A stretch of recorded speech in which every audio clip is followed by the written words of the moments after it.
Last time in the story of Qualth, the city of Kirsch was invaded by a massive demon army, and Prince Harry had been thrown through a portal by King Gunther, ensuring the prince's safety from the demonic horde and leaving the king to face the fiends alone with his knights.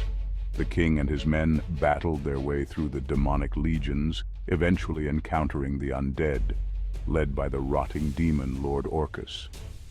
Now, we continue the story back at the Drakkenberg Mountains.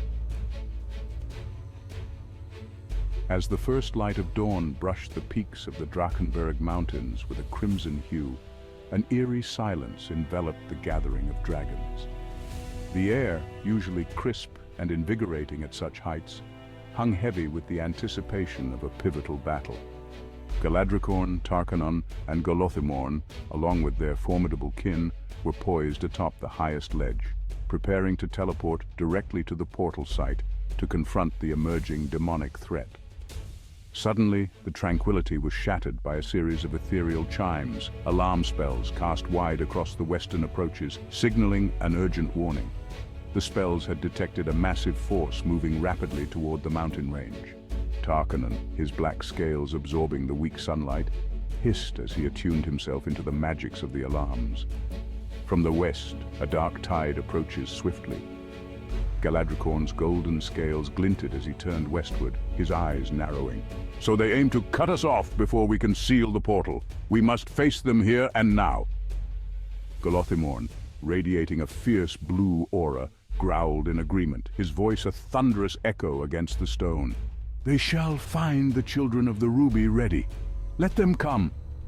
As the dragons spread their wings, preparing for the onslaught, the horizon darkened with the approaching demon army. Leading the vanguard was a sight of nightmarish proportions.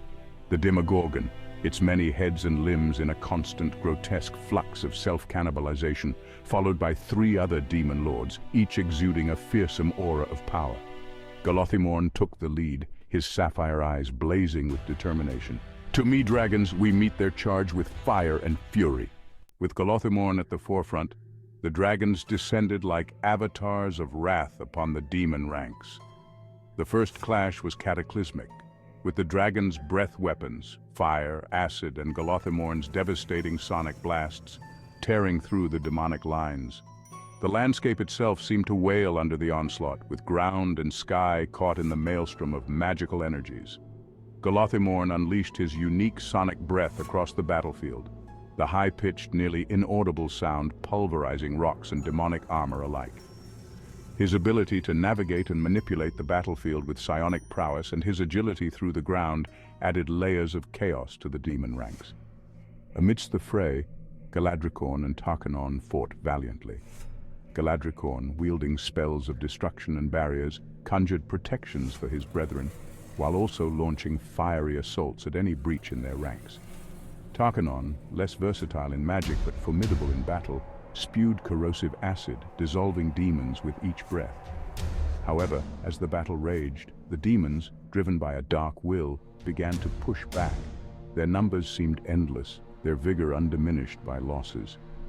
It was then that Golothimorn found himself face to face with the Demogorgon. The demon lord, with its chaotic array of ever-shifting appendages, proved a horrifying opponent. The clash between Golothimorn and the Demogorgon was a spectacle of brutal power and raw magical energy. Golothimorn's sonic attacks met with the bizarre, mutating defenses of the Demogorgon, each trying to outmaneuver the other. But in a fateful moment, the Demogorgon's massive tentacle found its way through Golothimorn's defenses, piercing his scales and his heart. With a roar of rage and pain that echoed across the mountains, Golothimorn fell, his body crashing into the rocky ground below. His last breath was a pulse of sonic energy that rippled through the demon lines, creating a brief respite in the onslaught. Galadricorn, witnessing the fall of his comrade, roared out with fury and sorrow, "Golothimorn!" But he knew the battle was lost. "Retreat!" he bellowed, his voice carrying the weight of command and sorrow. "Back to the mountains! We must survive to fight another day!" The dragons, battered and beleaguered, withdrew under Galadricorn's lead, carrying the heavy burden of their loss.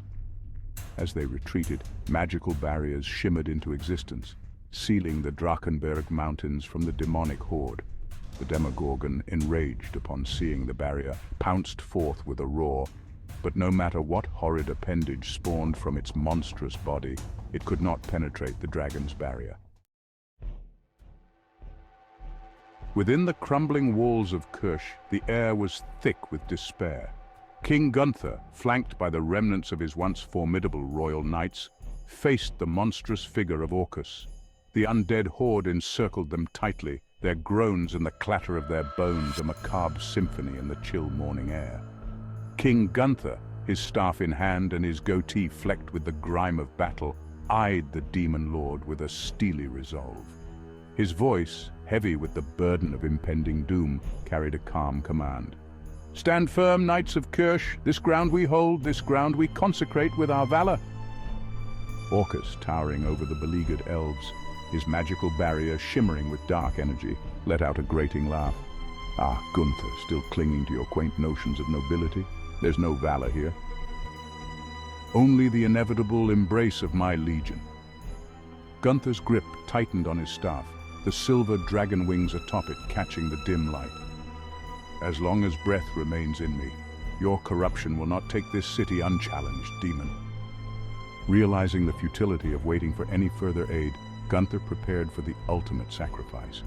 Murmuring the incantation for a spell of self-destruction, he aimed to unleash an explosion that would obliterate both the undead and, hopefully, Orcus himself.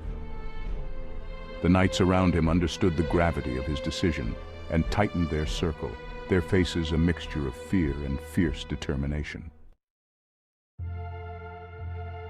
But just as the arcane words began to form a tangible aura of power around him, the skies above cracked with a thunderous roar.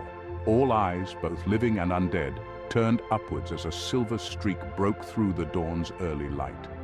Organon, the silver dragon and half-brother to Queen Aurelia, descended like an avenging angel. With a force that shook the very foundations of Kirch, he tackled Orcus, disrupting the demon lord's focus and momentarily pushing back the undead horde. Orcus, regaining his footing, sneered at the dragon. "Orath's whelp, you dare!" He strengthened his magical barrier, deflecting Organon's icy breath, which crystallized upon contact.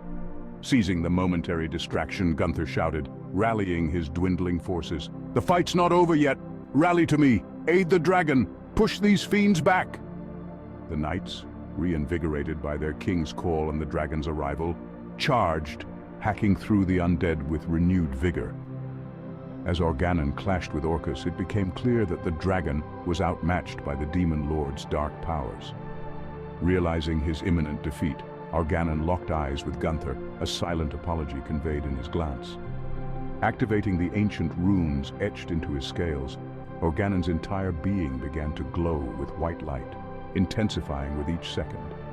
With a final nod to Gunther, the dragon closed his eyes and charged at Orcus, who watched with a twisted grin of anticipation. The impact of their collision released a massive explosion of light, engulfing the entire city in pure white radiance. That's the end of Chapter 2. Thank you for watching, and I hope you're enjoying the journey. Leave a comment below telling me about your favorite parts of the story so far. Like this video and subscribe to the Dragon Emperor to follow along with Qualth's epic saga. We'll be back next week with the start of Chapter 3. See you there.